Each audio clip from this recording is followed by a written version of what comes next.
السلام علیکم، آپ دیکھ رہے ہیں کے نیوز ایچ ڈی۔ میں ہوں حارث علی شاہ گیلانی۔ چلتے ہیں آج کی اہم خبروں کی طرف۔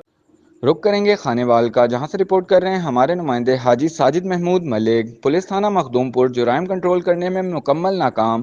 سر شام دین پور روڈ پر ڈکیتی کی واردات، دکاندار نقدی اور موبائل فون سے مرحوم۔ مخدوم پور پہاڑا، 3 ڈکیت کے اسلحہ کے زور پر Mughal sanitary hardware and building material store پر مزمل مغل کی دکان سے 45,000 روپے نقدی اور ایک ٹچ اور 2 کی پیڈ فون چھین کر فرار۔